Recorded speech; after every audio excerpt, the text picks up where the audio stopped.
ಇನ್ನು ವಾಲ್ಮೀಕಿ ನಿಗಮದ ಬ್ರಹ್ಮಾಂಡ ಭ್ರಷ್ಟಾಚಾರ ಕೇಸಲ್ಲಿ ಮಾಜಿ ಸಚಿವ ನಾಗೇಂದ್ರ ಅವರನ್ನ ಇಡಿ ಅಧಿಕಾರಿಗಳು ವಶಕ್ಕೆ ಪಡೆದ ಬೆನ್ನಲ್ಲೇ ನಿಗಮದ ಅಧ್ಯಕ್ಷ ಮತ್ತು ಶಾಸಕ ಬಸನಗೌಡ ದದ್ದಲ್ ಎಚ್ಚೆತ್ತುಕೊಂಡಿದ್ದಾರೆ. ಬಸನಗೌಡ ದದ್ದಲ್ ಅವರು ಕಾನೂನಿನ ಅವಕಾಶಗಳನ್ನು ಬಳಸಿಕೊಳ್ಳೋಕೆ ಮುಂದಾಗಿದ್ದಾರೆ. ಇವತ್ತು ಬೆಳಗ್ಗೆ ಜಾರಿ ನಿರ್ದೇಶನಾಲಯದ ಅಧಿಕಾರಿಗಳು ದದ್ದಲ್ ಅವರನ್ನ ವಶಕ್ಕೆ ಪಡೆಯೋದಕ್ಕೆ ಅಂತ ಹೇಳಿ ಯಲಹಂಕದಲ್ಲಿರುವ ವಿಲ್ಲಾಗೆ ಹೋಗಿದ್ರು. ಅಷ್ಟರಲ್ಲಾಗಲೇ ಅವರು ಮನೆಯಿಂದ ಹೊರಟಿದ್ರು ಯಾರು ದದ್ದಲ್. ಸೊ ಅಲ್ಲಿಂದ ನೇರವಾಗಿ ಎಸ್ಐಟಿ ವಿಚಾರಣೆಗೆ ಹಾಜರಾದರು.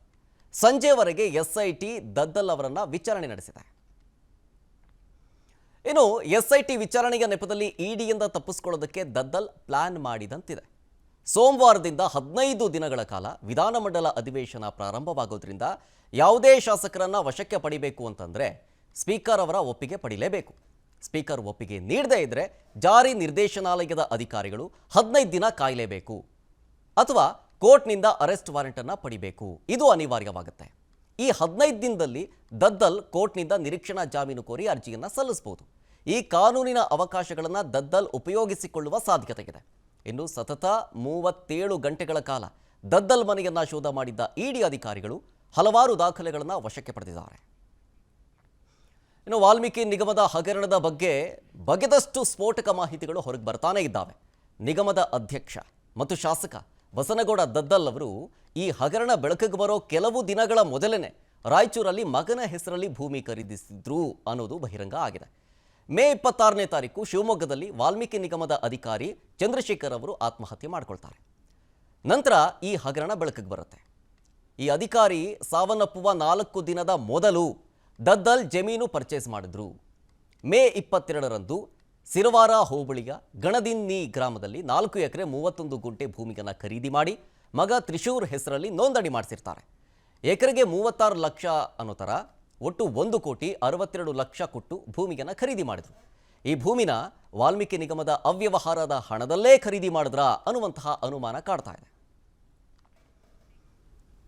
ಸರ್, ಈಗಷ್ಟೇ ಹೇಳ್ತಾ ಇದ್ವಿ 187 ಕೋಟಿ ಎಲ್ಲೋಯ್ತು ಅಂತೇಳಿ. ಆ ಹಣದಿಂದಲೇ ದದ್ದಲ್ ಅವರು ಭೂಮಿ ಖರೀದಿಸಿದ್ರಾ? ಇದೇ ರೀತಿಯಾಗಿ ಹಾಗಾದ್ರೆ ಈ ಪ್ರಕರಣದಲ್ಲಿ ಭಾಗಿಯಾಗಿರೋ ಅಷ್ಟು ಜನ ಯೂಸ್ ಮಾಡ್ಕೊಂಡಿರ್ಬೋದಾ ಅಂತ? ನಾನು ಈ ದದ್ಲು ಬಗ್ಗೆ ಮಾತಾಡೋಕ್ಕಿಂತ ಇಡೀ ವ್ಯವಸ್ಥೆಯ ಬಗ್ಗೆ ಒಂದು ಸ್ವಲ್ಪ ಮಾತಾಡ್ಬೇಕ್ರಿ. The system has failed us today. ನಾವು ಮೀಡಿಯಾದವ್ರು ಏನು ಮಾಡ್ತೀವಿ ಗೊತ್ತೇನ್ರಿ, ಸಮಸ್ಯೆಯ ಆಳ ಕೇಳಿಯೋದಿಲ್ಲ. ನಾವು ಒಂದು ವಿಷಯ, ಒಂದು ಜಾಗ ತಗೊಂಡ ಮನುಷ್ಯ, ಆ ಜಾಗನ ಈ ದುಡ್ಡಿನ ತಗೊಂಡ ನನಗೆ ಗೊತ್ತಿಲ್ಲ. ಆ ಮನಿ ಟ್ರಯಲ್ ಆಗಬೇಕು, ಅದು ಇಡಿಯಿಂದ ಆಗಬೇಕು, ಬೇರೆ ಬೇರೆ ತನಿಖಾ ಸಂಸ್ಥೆಗಳಿಂದ ಆಗಬೇಕು. ಓಕೆ, ಈ ಮನುಷ್ಯನಿಗೆ ದುಡ್ಡು ಎಲ್ಲಿಂದ ಬಂತು, ಏನು ಬಂತು, ಯಾಕೆ ಬಂತು, ಹೇಗೆ ಬಂತು, ಅದೇ ಟೈಮ್ನಲ್ಲಿ ಈ ಮನುಷ್ಯ ದುಡ್ಡು ಹೆಂಗೆ ತಗೊಂಡ, ಅದನ್ನು ತನಿಖಾ ಸಂಸ್ಥೆಗಳು ಸ್ಪಷ್ಟವಾಗಿ ಪ್ರೂವ್ ಮಾಡಬೇಕಾಗತ್ತೆ. ಬಟ್ ಒಂದು ವಿಷಯ ನಾನು ಭಾಳ ಬೇಜಾರಿಂದ ಹೇಳಬೇಕಾಗಿರೋದೇನು ಅಂತಂದರೆ, ತುಂಬ ನೋವಿನಿಂದ ಈ ರಾಜ್ಯದ ಒಬ್ಬ ಮತದಾರನಾಗಿ, ಭಾರತದ ಹೆಮ್ಮೆಯ ಪ್ರಜೆಯಾಗಿ ನೋಡಿ, ಇನ್ನೂ ಒಂದು ಸ್ವಲ್ಪ ನನ್ನ ಮೊನ್ನೆ ಲೋಕಸಭಾ ಚುನಾವಣೆಯಲ್ಲಿ ವೋಟ್ ಹಾಕಿದ್ದು ಒಂದು ಚೂರು ಡಾಟ್ ಇದೆ ನನ್ನ ಕೈಯಲ್ಲಿ. It means that I am a responsible citizen and you are a responsible citizen. ಹೌದು. ನಾನು ಯಾಕೆ ಈ ಪ್ರಶ್ನೆ ಕೇಳ್ತಾ ಇದ್ದೀನಿ ಅಂತಂದರೆ, ಮಾನ್ಯ ಮುಖ್ಯಮಂತ್ರಿಗಳು ಸಿದ್ದರಾಮಯ್ಯನವರು 2013 ಮತ್ತು 2018 ನಡುವೆ ಪರಮಾದ್ಭುತವಾದಂಥ ಒಂದು ಸರ್ಕಾರನ ಕೊಟ್ಟರು. ವಿವಾದರಹಿತವಾದ, ಭ್ರಷ್ಟಾಚಾರ ರಹಿತವಾದಂಥ ಸರ್ಕಾರ. ನೀವು ಬರೀ ಭೂಮಿ, ಅದು ಇದೊಂದು ವಾಲ್ಮೀಕಿ ಹಗರಣ, ಮೂಡಾ ಹಗರಣ, ಅದನ್ನು ಮಾತ್ರ ಮಾತಾಡ್ಕೊಂಡು ಕೂತ್ಕೊಬೇಡಿ, ಬಿಟ್ಬಿಡಿ ಅದನ್ನೆಲ್ಲ ಆ ಕಡೆ ಇಡಿ ಒಂಚೂರು. ಓಕೆ, ಓವರ್ ಆಲ್ ನೋಡೋಣ, ಬ್ರಹ್ಮಾಂಡ ನೋಡೋಣ, ಯೂನಿವರ್ಸ್ ನೋಡೋಣ. ಓಕೆ, ಆಯಿತಾ? ನೀವು ಬರೀ ಒಂದು ಏರಿಯಾ ನೋಡ್ತಾ ಇದ್ದೀರಿ ಅಷ್ಟೇ, ಒಂದು ರೋಡೋ, ಒಂದು ಗಲ್ಲಿನೋ, ಒಂದು ಕ್ರಾಸೋ ನೋಡ್ತಾ ಇದ್ದೀರಿ ನೀವು ಅಷ್ಟೇ. ಓಕೆ, ನಾನು ಬ್ರಹ್ಮಾಂಡ ನೋಡ್ತಾ ಇದ್ದೀನಿ. 2013 ಮತ್ತು 2018 ನಡುವೆ ಫ್ಯಾಂಟಾಸ್ಟಿಕ್ ಗೌರ್ಮೆಂಟ್ ಕೊಟ್ಟವರು ಸಿದ್ದರಾಮಯ್ಯನವರು. ಕಾರಣಾಂತರಗಳಿಂದ ಲಿಂಗಾಯತ ಸಮುದಾಯವನ್ನು ಒಡೆದ್ರು ಅನ್ನುವ ಕಾರಣ ಬಂತು. 2018ರಲ್ಲಿ ಸಿದ್ದರಾಮಯ್ಯನವರು ಸೋತೋದ್ರು. 2018 ಸಮ್ಮಿಶ್ರ ಸರ್ಕಾರ ಬಂದುಬಿಡ್ತು. ಹೌದು, ಅದು ಮಿತ್ರಕೂಟ ಶತ್ರುಕೂಟ ಆಗೋಯಿತು. 14 ತಿಂಗಳು ಎಚ್ ಡಿ ಕುಮಾರಸ್ವಾಮಿ ಅವರು ಮುಖ್ಯಮಂತ್ರಿ ಆಗಿದ್ದರು. ಅದಾದ ನಂತರದಲ್ಲಿ ಆಪರೇಷನ್ ನಡೀತು. BJPಯವರು ಸುಮಾರು ಜನರನ್ನು ಎಳ್ಕೊಂಡ್ರು. ಸಿದ್ದರಾಮಯ್ಯನವರು, ಕುಮಾರಸ್ವಾಮಿಯವರು ಇವರೆಲ್ಲರೂ ಕೂಡ ಸೇರಿ ನಡೆಸ್ತಾ ಇದ್ದಂಥ ಸರ್ಕಾರ ಪತನವಾಯಿತು. ಯಡಿಯೂರಪ್ಪನವರು ಮುಖ್ಯಮಂತ್ರಿ ಆದರು. ಅದಾದಮೇಲೆ ಯಡಿಯೂರಪ್ಪನವರು ಕೆಳಗಿಳಿದ್ರು. ಅದಾದ ನಂತರದಲ್ಲಿ ಬಸವರಾಜ ಬೊಮ್ಮಾಯಿ ಅವರು ಮುಖ್ಯಮಂತ್ರಿ ಆದರು. ಇದು ಕರ್ನಾಟಕದ ಕಳೆದ 11 ವರ್ಷಗಳ ರಾಜಕೀಯ ಇತಿಹಾಸ. ಓಕೆ, ಹೌದಾ? ನಿಜ. ಇನ್ನೂ ತುಂಬ ನಡೆದಿದೆ, ಬಟ್ ಸ್ಫುಟವಾದ ಇತಿಹಾಸ ಇದು. 2013 ಮತ್ತು 2018ನ ನಡುವೆ ಆಡಳಿತ ನಡೆಸಿದಂಥ ಸಿದ್ದರಾಮಯ್ಯನವರ ಮೇಲೆ ನಮಗೆ ಎಷ್ಟು ಪ್ರೀತಿ ಉಕ್ಕಿ ಬಂತು ಅಂತಂದರೆ ಅವರು ಘೋಷಿಸಿದಂಥ ಒಂದು ಭಾಗ್ಯ, ಅದು ಅನ್ನಭಾಗ್ಯ ಯೋಜನೆ. ಕ್ಯಾಬಿನೆಟ್ಟಿಂದ ಹೊರಗೆ ಬರ್ತಾ ಇದ್ದಂಗೆ ಪಠಾರ್ ಅಂತ ಘೋಷಣೆ ಮಾಡಿಬಿಟ್ರು. ಅದಕ್ಕೆ ಅವ್ರನ್ನ ಅನ್ನರಾಮಯ್ಯ ಅಂತ ಜನ ಕರೆಯೋದಕ್ಕೆ ಸ್ಟಾರ್ಟ್ ಮಾಡಿಕೊಂಡ್ರು. ಅದಾದ ಮೇಲೆ ಬೇರೆ ಯಾವ ವಿವಾದಗಳೂ ಕೂಡ 2013 ಮತ್ತು 2018 ನಡುವೆ ಮಾನ್ಯ ಮುಖ್ಯಮಂತ್ರಿಗಳಾಗಿದ್ದಂಥ ಸಿದ್ದರಾಮಯ್ಯನವರ ಗೌರ್ಮೆಂಟ್ನಲ್ಲಿ ಬರಲೇ ಇಲ್ಲ. ಎಲ್ಲೋ ಒಂದು ಕಡೆ ಒಂಚೂರು ಅಪಸ್ವರ ಕೇಳಿ ಬಂದಾಗ ಮಲ್ಲಿಕಾರ್ಜುನ ಖರ್ಗೆ ಅವರು ಬಂದು ಅದನ್ನು ಸರಿ ಮಾಡಿ ಹೊರಟೋದ್ರು. ಅವಾಗ ಯಾವ DCM ಪೋಸ್ಟ್ ಬಗ್ಗೆನೂ ಚರ್ಚೆ ಬರಲಿಲ್ಲ, ಯಾವ ಬಣದ ಬಗ್ಗೆನೂ ಚರ್ಚೆ ಬರಲಿಲ್ಲ, ಏನೂ ಆಗಲಿಲ್ಲ. ಆವಾಗ 5 ವರ್ಷ ವಾಸ್ ಎ ಫ್ಯಾಂಟಾಸ್ಟಿಕ್ ಗೌರ್ಮೆಂಟ್. ಹೌದಾ? ನಿಜ ನಿಜ, ಹೌದು. 2013 ಸಿದ್ದರಾಮಯ್ಯ ಗೌರ್ಮೆಂಟ್ ಆದರು. 2023 ಸಿದ್ದರಾಮಯ್ಯನವ್ರ ಗೌರ್ಮೆಂಟ್ ಬಂತು. 10 ವರ್ಷ, 10 ವರ್ಷದ ಅವಧಿಯಲ್ಲಿ 1 ವರ್ಷ 2 ತಿಂಗಳು ಪೂರೈಸಿರುವ ಈ ಸರ್ಕಾರದಲ್ಲಿ ಟ್ರಾನ್ಸ್ಫರ್ ದಂಧೆ ಮೊದಲಿಗೆ ಶುರುವಾಯಿತು. 40% ಅಂತ ಹೇಳ್ಕೊಂಬಂದಂಥ ಕಾಂಗ್ರೆಸ್ಸು ನೀವು 80% ಅಂತ ಕಾಂಟ್ರಾಕ್ಟರ್ಗಳು ಹೋರಾಟ ಮಾಡೋಕ್ಕೆ ಶುರು ಮಾಡ್ಕೊಂಡ್ರು. ಹೌದು. ಆಡಿಯೋಗಳು ಲೀಕ್ ಆದವು, ರಾಜೀನಾಮೆ ಪತ್ರಗಳು ಲೀಕ್ ಆದವು. ಇಡೀ ಗೌರ್ಮೆಂಟ್ನಲ್ಲಿ ದುಡ್ಡು ಕೊಟ್ಟರೆ ಮಾತ್ರ ಕೆಲಸ ಅನ್ನುವ ಭ್ರಷ್ಟಾಚಾರದ 100 ವಾಸನೆಗಳು ಕೇಳಿ ಬಂದವು. ಹೌದು. ಅವರವರ ಮಿನಿಸ್ಟ್ರುಗಳು ಹೊಡೆದಾಡ್ಕೊಂಡ್ರು, ಬಡ್ದಾಡ್ಕೊಂಡ್ರು, ಜಗಳಾಡ್ಕೊಂಡ್ರು. ಅವರವ್ರ ಮಿನಿಸ್ಟ್ರುಗಳು ನಮ್ಮ ನಾಯಕ ಅವರು ಅಂದರು, ಇನ್ನೊಬ್ಬರು ನಮ್ಮ ನಾಯಕ ಅವರು ಅಂತಂದರು. ವಾಲ್ಮೀಕಿ ಹಗರಣ ಬಂತು, ಮೂಡಾ ಸ್ಕ್ಯಾಮ್ ಬಂತು, ಬರಬಾರ್ದ ಸ್ಕ್ಯಾಮ್ಗಳೆಲ್ಲ ಬಂತು, ಇರಬಾರ್ದ ಆರೋಪಗಳೆಲ್ಲ ಬಂತು. ಎಷ್ಟು ವರ್ಷದ ಅವಧಿಯಲ್ಲಿ? 1 ವರ್ಷ 2 ತಿಂಗಳ ಅವಧಿಯಲ್ಲಿ. 5 ವರ್ಷಗಳ ಕಾಲ ಮುಖ್ಯಮಂತ್ರಿಗಳಾಗಿದ್ದಂಥ ಸಿದ್ದರಾಮಯ್ಯನವರು ಯಶಸ್ವಿಯಾಗಿ ಆಡಳಿತ ಕೊಟ್ಟವರು. ಒಂದೇ 1 ವರ್ಷ 2 ತಿಂಗಳ ಅವಧಿಯಲ್ಲಿ, ಅದು ಕೂಡ ವೀಕ್ ಇರುವಂಥ ಅಪೋಸಿಷನ್ನ ಮುಂದೆ. ಹೌದು. BJP ಏನಂತ ಏನು ಸ್ಟ್ರಾಂಗ್ ಇಲ್ಲ, ವೀಕ್ ಇರುವಂಥ BJPಯ ಮುಂದೆ ಇವತ್ತು ಎಷ್ಟು ಹೊಡೆತಗಳನ್ನು ತಿಂತಾ ಇದ್ದಾರೆ ಅನ್ನೋದನ್ನು ಗಮನಿಸಿ. ನಿಜ. ಈ ಸರ್ಕಾರ ಶುರುವಾದಾಗಲೇ ಸಮಸ್ಯೆ ಸ್ಟಾರ್ಟ್ ಆಯಿತು. CM ನಾನಾ ಅವರ ಅಂತ, CM ಯಾರಾಗಬೇಕು ಅನ್ನುವ ಪ್ರಹಸನಕ್ಕೇನೆ 25 ದಿನ ಬೇಕಾಯಿತು. ಹೌದು. ದೆಹಲಿ ದಂಗಲಲ್ಲಿ ಹೋರಾಟನೇ 15 ದಿನ ಬೇಕಾಯಿತು. ಅದಾದಮೇಲೆ ಬಣ ಜಗಳ ಶುರುವಾಯಿತು. ನಾನು ಯಾಕೆ ಇದನ್ನು ಮಾತಾಡ್ತಾ ಇದ್ದೀನಿ ಅಂತಂದರೆ,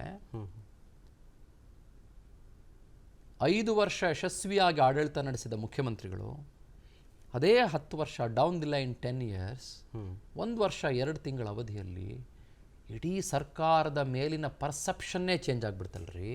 ಹೌದು, ನಿಜ. ಇಡೀ ಕಾಂಗ್ರೆಸ್ ಗೌರ್ಮೆಂಟ್ ಮೇಲಿನ ಪರ್ಸೆಪ್ಷನ್ ಮೂರಾ ಬಟ್ಟೆ ಆಗೋಯ್ತಲ್ರಿ.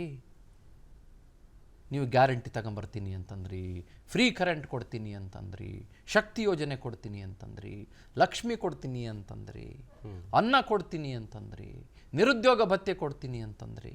ನೀವು ಏನು ಬೇಕಾದರೂ ಕೊಡಿ, ಬಟ್ ಪರ್ಸೆಪ್ಷನ್ನೇ ಹೊರಟೋಯ್ತಲ್ಲ ಗೌರ್ಮೆಂಟ್ ಮೇಲೆ. ಹೌದು, ಜನರದ್ದು. ಇವಾಗ ಯಾವ ಥರ ಇದೆ, ಅವಾಗ ಯಾವ ಥರ ಇತ್ತು? ಅವಾಗ ಅಭಿವೃದ್ಧಿಶೀಲ ಗೌರ್ಮೆಂಟ್ 2013-18 ನಡುವೆ, ಇವಾಗ ಹಗರಣಗಳ ಕೂಪದಲ್ಲಿ ಸಿಕ್ಕಾಕೊಂಡಿರೋ ಗೌರ್ಮೆಂಟ್. ಹೌದು. ಎಂಥ ಡಿಫ್ರೆನ್ಸ್ ಗಮನಿಸಿದ್ರಾ ನೀವು? ತುಂಬ ಡಿಫ್ರೆನ್ಸ್ ಕಾಣಿಸ್ತಿದೆ. ಎಂಥ ಡ್ರಾಸ್ಟಿಕ್ ಡಿಫ್ರೆನ್ಸ್. ಯಾರಾದರೂ ಹೇಳಿದಾರೆ ನಿಮ್ಗೆ ಇದ್ರ ಬಗ್ಗೆ? ಯಾರಾದರೂ ಮಾತಾಡಿದಾರೆ ಇದ್ರ ಬಗ್ಗೆ? ಎಲ್ಲಾದರೂ ಎಲ್ಲೂ ಮಾತಾಡಿಲ್ಲ ಸರ್. ಇದು ನಾವು ಚರ್ಚೆ ನಡೆಸಬೇಕಾಗಿರೋದು. ಯಾಕೆ ಹಿಂಗಾಗ್ತಾ ಇದೆ? ಹೌದು. ಯಾಕೆ ವಾಲ್ಮೀಕಿ ಹಗರಣ ಆಗ್ತಾ ಇದೆ? ಯಾಕೆ ಮೂಡಾ ಸ್ಕ್ಯಾಮ್ ಆಗ್ತಾ ಇದೆ? ಯಾಕೆ ಲೆಟರ್ಗಳನ್ನು ಬರಿತಾ ಇದ್ದಾರೆ? ಯಾಕ್ರಿ Lal to Paltu first time MLAಗಳೆಲ್ಲ ಬಂದು ನಮ್ಮ CM ಅವರು, ಅವರು CM ಇವರು ಅಂತ ಹೇಳ್ಕೊಂಬರ್ತಾರೆ. ಲಾಲ್ ಟು ಪುಲ್ಟುಗಳೆಲ್ಲ ಫಸ್ಟ್ ಟೈಮ್ MLAಗಳೆಲ್ಲ ಬಂದ್ಬಿಟ್ಟು, ನಿಜ ನಿಜ, ಫಸ್ಟ್ ಟೈಮ್ MLAಗಳೆಲ್ಲ ಬಂದ್ಬಿಟ್ಟು ಅಷ್ಟೊಂದು ಅನೀತಿ ಕಾಡ್ತಾ ಇದೆಯಾ? ಅಷ್ಟೊಂದು ಅನೀತಿ ಕಾಡ್ತಾ ಇದೆಯಾ? ಇದರ ನಡುವೆ ಒಬ್ಬ ಮಂತ್ರಿ ರಾಜೀನಾಮೆ ಕೊಡ್ತಾರೆ, ಒಬ್ಬ ಮಾಜಿ ಮಂತ್ರಿ ಅರೆಸ್ಟ್ ಆಗ್ತಾರೆ, ಒಬ್ಬ ಶಾಸಕ ಅರೆಸ್ಟ್ ಆಗುವ ಹಂತಕ್ಕೆ ಡ್ರಾಮಾ ಶುರು ಮಾಡ್ಕೋತಾರೆ. SITನೇ ಸರಿ ನನಗೆ ಇಡಿ ಬೇಡ ಗ್ರಿಲ್ ಮಾಡಾಕ್ಬಿಡ್ತಾರೆ ಅಂತ. ಇದು ಎಲ್ಲಿಗೆ ಹೋಗಿ ನಿಂತಿದ್ದೀವಿ ನಾವು? What is the perception? ಕರ್ನಾಟಕದ ಪರ್ಸೆಪ್ಷನ್ ಎಲ್ಲಿಗೆ ಹೋಗಿ ನಿಂತ್ಕೊಂತು? ಆಯ್ತು, ನಾಳೆ ಎಲೆಕ್ಷನ್ ನಡೆದು ಬಿಡ್ತಪ್ಪ, ಪರ್ಸೆಪ್ಷನ್ ಚೆನ್ನಾಗಿಲ್ಲ, BJP ಚೆನ್ನಾಗಿದೆಯಾ? ನೆಟ್ಟಿಗಿದೆಯಾ? ಸಖತ್ತಾಗಿದೆಯಾ BJP? ಹಾಂ, ವಿರೋಧ ಪಕ್ಷವಾಗಿರುವ ಬಿ ಜೆ ಪಿ ಒಂದು ಶಾಡೋ ಗೌರ್ಮೆಂಟ್ ಥರ ಪರಮಾದ್ಭುತವಾಗಿ ನಮಗೆಲ್ಲ ನಂಬಿಕೆ ಕೊಟ್ಟುಬಿಟ್ರಾ? ನೋಡ್ರಿ, ಇದನ್ನು ಈ ಗೌರ್ಮೆಂಟ್ ಮಾಡ್ಕೋಬಾರ್ದಾಗಿತ್ತು. ಯಾಕೆ? ಈ ಗೌರ್ಮೆಂಟ್ ಅಧಿಕಾರಕ್ಕೆ ಬಂದಿದ್ದು ಯಾವುದರಿಂದ ಬ್ರದರ್? ಗ್ಯಾರಂಟಿಯಿಂದನೇ ಅಧಿಕಾರಕ್ಕೆ ಬಂದು. No, wrong. Wrong perception. Okay. Guarantee ಒಂದು ಪಾರ್ಟ್. ದೊಡ್ಡ ಮಟ್ಟದಲ್ಲಿದ್ದಿದ್ದು anti incumbency about B J P. Okay. ಆಡಳಿತ ವಿರೋಧಿ ಅಲೆ ಬಿ ಜೆ ಪಿ ವಿರುದ್ಧ ಇತ್ತು. ಸೆಕೆಂಡ್ಲಿ 40% ಅನ್ನೋದನ್ನು ದೊಡ್ಡ ಮಟ್ಟದಲ್ಲಿ ಬಳಸ್ಕೊಂಡ್ರು. ಹೌದು. ವರದಾನವಾಗೋಯ್ತು. ಹೌದು. ಜನ ಯಾವ ಥರ ಮಾತಾಡ್ಕೊಳ್ಳೋಕೆ ಶುರು ಮಾಡ್ಕೊಂಡ್ರು ಅಂತಂದರೆ 2023 ಎಲ್ಲೋ ನಮ್ಮ ಕಡೆ ರೋಡ್ ಟಾರ್ ಕಿತ್ತೋಯ್ತು ಅಂತಂದರೆ 40% ಗೌರ್ಮೆಂಟ್ ಬಿ ಜೆ ಪಿ ಬಿಡ್ರಿ. ನಮ್ಮ ನಲ್ಲಿ ನೀರು ಬರ್ತಾ ಇಲ್ಲ, 40% ಇದ್ದಾಗ ಎಲ್ರಿ ಬರುತ್ತೆ ನೀರು. ನಮ್ಮ ಮನೆ ಗ್ಯಾಸ್ ಬಂದಿಲ್ಲ, 40% ಇದ್ದಾಗ ಯಾಕ್ರಿ ಗ್ಯಾಸ್ ಬರುತ್ತೆ? ಓಕೆ. ಹೌದು ತಾನೆ? ನಿಜ ನಿಜ ಸರ್. ಗಾರ್ಬೇಜ್ ಕ್ಲೀನ್ ಆಗಿಲ್ಲ, 40% ರೀ ಬಿ ಜೆ ಪಿ, ಅದಕ್ಕೆ ಕ್ಲೀನ್ ಮಾಡಲ್ಲ. ಹೌದು ತಾನೆ? ನಿಜ ನಿಜ. ಮಳೆ ಬಂದ್ಬಿಡ್ತು ಸರ್, 40%, ಅದಕ್ಕೆ ಇವರೆಲ್ಲ ದುಡ್ಡಿನ ಮಳೆ ಸುರಿಸ್ಬಿಟ್ರು ಸರ್. ಮಳೆ ಬರಲಿಲ್ಲ ಸರ್, ಇವರೆಲ್ಲ 40% ತಿನ್ಬಿಟ್ಟು ಅನ್ಯಾಯ ಮಾಡಿಬಿಟ್ರು ಸರ್, ಅದಕ್ಕೆ ಮಳೆ ಬರಲಿಲ್ಲ. ಜನರ ಪರ್ಸೆಪ್ಷನ್ ಹಂಗೊಟ್ಟೋಯ್ತು. ಹೌದು ಹೌದು. ಅದನ್ನು ಬಳಸ್ಕೊಂಡು ಹೋರಾಟ ಮಾಡಿದ್ರು, ಪೇ ಸಿ ಎಂ ಅಂತ ಮಾಡಿದ್ರು. ಅದನ್ನು ಉಳಿಸ್ಕೋಬೇಕಾಗಿತ್ತಾ ಈ ಗೌರ್ಮೆಂಟು? ಜನ ನಂಬಿದ್ರ? 136 ಸೀಟ್ ಕೊಟ್ರ? ನಿಜ. ಗೌರ್ಮೆಂಟ್ ಉಳಿಸ್ಕೋಬೇಕಾಗಿತ್ತಾ? ಜನ ನಂಬಿದ್ದಾರೆ, ಹಗರಣಗಳಾಗೋದಕ್ಕೆ ಬಿಡಬಾರ್ದು. ಹೌದು. ಯಾವನು ತಿಂದು ತೆಗೆದಕ್ಕೆ ಬಿಡಬಾರ್ದು. ಉಡಾಫೆತನ ನಾವು ತೋರಿಸ್ಬಾರ್ದು. ಜನ ನಮ್ಮನ್ನು ಸ್ಪಷ್ಟವಾಗಿ ಇಚ್ಛೆಪಟ್ಟು ಇಷ್ಟಪಟ್ಟು 136 ಸೀಟ್ ಕೊಟ್ಟಿದ್ದಾರೆ. ಹೌದು. ಪ್ರೀತಿಯಿಂದ ಕೊಟ್ಟಿದ್ದಾರೆ ನಮಗೆ. ಈ ಹಿಂದೆ ಇದ್ದಂಥ ಬಿ ಜೆ ಪಿ ಗೌರ್ಮೆಂಟ್ ಅನೀತಿಯಿಂದ ಕೂಡಿತ್ತು, ನಮಗೆ ಪ್ರೀತಿ ಕೊಟ್ಟರು. ಉಳಿಸ್ಕೋಬೇಕಾಗಿತ್ತಾ ಗೌರ್ಮೆಂಟು? ಹೌದು. 6 ತಿಂಗಳು ಉಳಿಸ್ಕೋಬೇಕಾಗಿತ್ತಾ ಹೋಗ್ಲಿ ಮಿನಿಮಮ್ ಹನಿಮೂನ್ ಪೀರಿಯಡಲ್ಲಿ? ಉಳಿಸ್ಕೊಳ್ಳಿಲ್ಲ. 1 ವರ್ಷ ಉಳಿಸ್ಕೋಬೇಕಾಗಿತ್ತಾ? ಉಳಿಸ್ಕೊಳ್ಳಿಲ್ಲ. ಈಗ 14-15 ತಿಂಗಳು ಈ ಗೌರ್ಮೆಂಟ್ ಬಂದು ಯಾವ ಸ್ಥಿತಿಗೆ ಬಂದು ತಲುಪ್ಕೊಂಡಿದೆ ರೀ? ನೀವು ಮಾತಾಡ್ತೀರಿ ಮೂಡ, ಮಾನ್ಯ ಮುಖ್ಯಮಂತ್ರಿಗಳ ಹೆಸರೇ ನೇರ ಇದೆ. ಹೌದು. ನೀವು ಮಾತಾಡ್ತೀರಿ ವಾಲ್ಮೀಕಿ, ಮಹರ್ಷಿ ವಾಲ್ಮೀಕಿ. ಎಂಥ ಮಹಾಮಹಿಮ ಮಹರ್ಷಿ ವಾಲ್ಮೀಕಿಯವರು. ಅವರ ಹೆಸರಲ್ಲಿದ್ದಂಥ ಬಡವರಿಗೆ ಸೇರಬೇಕಾದಂಥ 187 ಕೋಟಿ ಇಂಥ ತಿಂದು ಬಾಕರು ತಿಂದು ಬಿಸಾಕಿದ್ದಾರೆ. ಹೌದು. ಸ್ಟಾರ್ಟಿಂಗಲ್ಲಿ ನನಗೆ ಹೂಗುಚ್ಛ ಕೊಡಬೇಡಿ, ನನಗೆ ಪುಸ್ತಕ ಕೊಡಿ ಅಂತ ಹೇಳಿದಂಥ ಮಾನ್ಯ ಸಿದ್ದರಾಮಯ್ಯನವರು, ನನಗೆ ಆಡಂಬರ ಬೇಡ, ನನಗೆ ಗವರ್ನೆನ್ಸ್ ಬೇಕು ಅಂತ ಹೇಳಿದಂಥ ಮಾನ್ಯ ಮುಖ್ಯಮಂತ್ರಿಗಳು, ನಾನು ಗ್ಯಾರಂಟಿ ಯೋಜನೆಗೆ ಬದ್ಧನಾಗಿದ್ದೇನೆ, 1 ರೂಪಾಯಿ ಉಳಿಸ್ಬೇಕು ನಾನು, ನೀವು ಶಾಸಕರು, ನೀವು ಮಿನಿಸ್ಟ್ರುಗಳು ಜಾಸ್ತಿ ದುಡ್ಡು ಖರ್ಚು ಮಾಡಬೇಡ್ರಯ್ಯ ಅಂತ ಹೇಳಿದಂಥ ಮಾನ್ಯ ಮುಖ್ಯಮಂತ್ರಿಗಳು. ಹೌದು ತಾನೆ? ಹೌದು.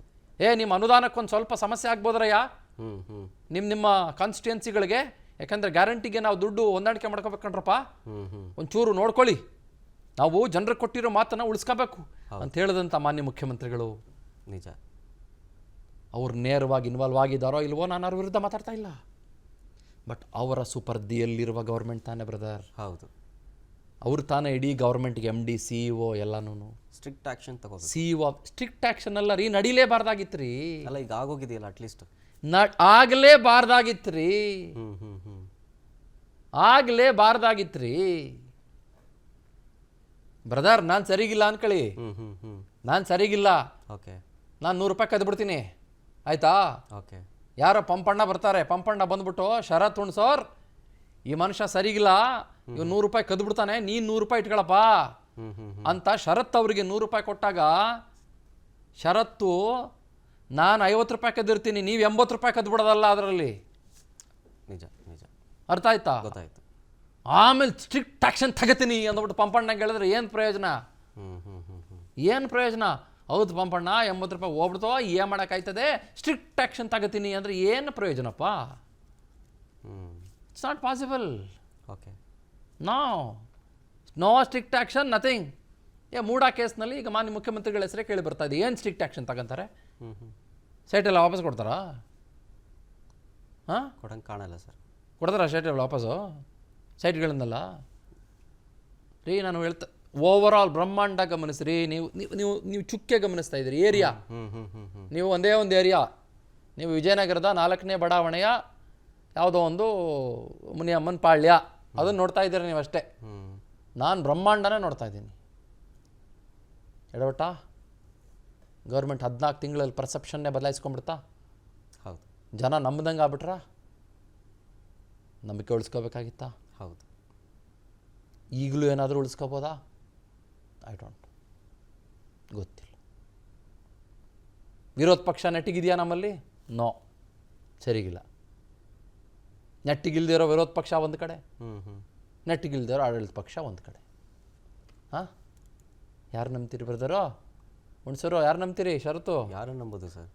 ಹೇಳಿ ಬ್ರದರ್, ಯಾರು ನಂಬೋಣ? ಯಾರು ನಂಬೋದು ಅನ್ನೋದೇ ಗೊತ್ತಾಗ್ತಿಲ್ಲ ಸರ್. ನಮ್ದವರೆಲ್ಲ ಈ ಥರ ಮೋಸ ಮಾಡ್ತಾರೆ ಅಂತಂದಮೇಲೆ ಯಾರನ್ನ ಅಂತ ನಂಬೋದು? ಒಂದು 4 ಕವಡೆ ತಂದು ಕೊಡ್ತೀನಿ. ಜನ ನಂಬಿ ಓಟ್ ಹಾಕಿದ್ದಾರೆ, ಈಗ ಅವರೇ ಮೋಸ ಮಾಡ್ತಾರೆ. ಹೌದ್ರಿ, ಒಂದು 4 ಕವಡೆ ತಂದು ಕೊಡ್ತೀನಿ, ಹಾಕ್ಬಿಟ್ಟು ಯಾರು ನಂಬೋದು ಅಂತ ನಾಳೆ ಬೆಳಗ್ಗೆ ಹೇಳಿ 9:30. ಅನುಕ್ಷಣದ ಸುದ್ದಿಗಳಿಗಾಗಿ ವಿಸ್ತಾರ ನ್ಯೂಸ್ ಯೂಟ್ಯೂಬ್ ಚಾನೆಲ್ ಸಬ್ಸ್ಕ್ರೈಬ್ ಮಾಡಿ. ಹೊಸ ಸುದ್ದಿಗಳ ನೋಟಿಫಿಕೇಶನ್ಗಾಗಿ ಬೆಲ್ ಐಕಾನ್ ಕ್ಲಿಕ್ ಮಾಡಿ. ಲೇಟೆಸ್ಟ್ ಅಪ್ಡೇಟ್ಸ್ಗಾಗಿ www.vistaranews.com ವೆಬ್ಸೈಟ್ಗೆ ವಿಸಿಟ್ ಮಾಡಿ. ಅಂಗೈಯಲ್ಲೇ ಜಗತ್ತಿನ ಸುದ್ದಿ ತಿಳಿಯಲು ವಿಸ್ತಾರ ನ್ಯೂಸ್ ಕನ್ನಡ ಆಪ್ ಡೌನ್ಲೋಡ್ ಮಾಡಿ.